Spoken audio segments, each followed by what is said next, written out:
ఒక పెద్ద southern Baptist కన్వెన్షన్లో I think 1990లో దాదాపు 32 సంవత్సరాల క్రితం నేను రక్షించబడినటువంటి సంవత్సరంలో జాన్ మెకార్థర్ జూనియర్ ఒక ప్రసంగం చేశాడు. ఆ ప్రసంగంలో సేవకుల గురించి ఆయన మాట్లాడుతున్నప్పుడు ఆ సంఘస్థులకి ఈ మాట చెప్పాడు, మీ సేవకుడిని మీరు ఇట్లా తయారు చేసుకుంటే మీకు క్షేమం. ఏం చెప్పాడో కొంత మీతో పంచుకొనివ్వండి. ఆయన ఆఫీసులో మూసేయండి, ఆయన డోర్ మీద ఆఫీస్ అనేటువంటి ఆ యొక్క లేబుల్ పీకేసి స్టడీ అనేటువంటి లేబుల్ అతికించండి. ఆయనకి ఈమెయిల్స్ లేకపోతే ఎస్ఎంఎస్లు పంపించుట, అప్పుడు ఇంకా వాట్సాప్ లేదు, అప్పుడు ఇంకా సోషల్ మీడియా లేదు. సో ఇవి పంపించుట మీరు ఆపేయండి.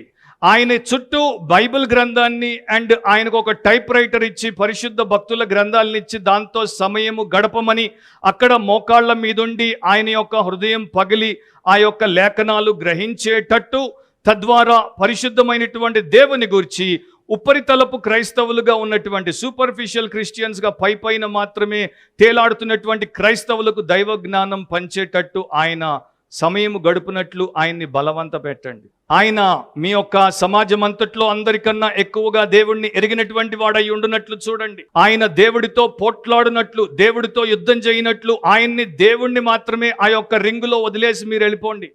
ఆయన దేవుడి చేత గుద్దులు తిని, ఆయన దెబ్బలు తాకించుకొని, దేవుడి చేత పిండబడి నలగొట్టబడి మీకందరికీ దీవెనగా బయటికి వచ్చేటట్టు ఆయన్ని లోపలే మూసిపెట్టండి.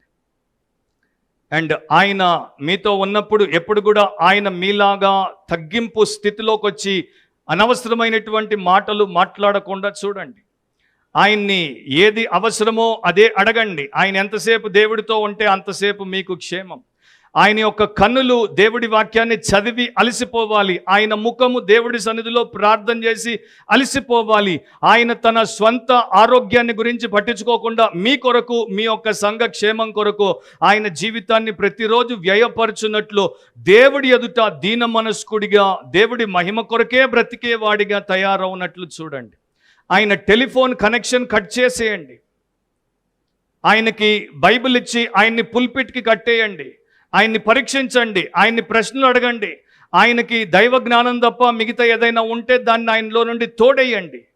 ఆయనకి లౌకిక వార్తలు తెలియకపోతే పర్వాలేదు, ఆర్థిక పరిస్థితులు తెలియకపోతే పర్వాలేదు, రాజకీయ విషయాలు తెలియకపోతే పర్వాలేదు, ఆయన పెద్ద కాయర్ మీ సంఘంలో ఏర్పాటు చేయకపోతే పర్వాలేదు, ఆయన గొప్ప వక్త కాకపోతే పర్వాలేదు, కానీ ఆయన ఒకటి అడగండి, దేవుడిని మాకు చూపండి పాస్టర్ గారు, దేవుడి విషయాలు మాకు చెప్పండి పాస్టర్ గారు.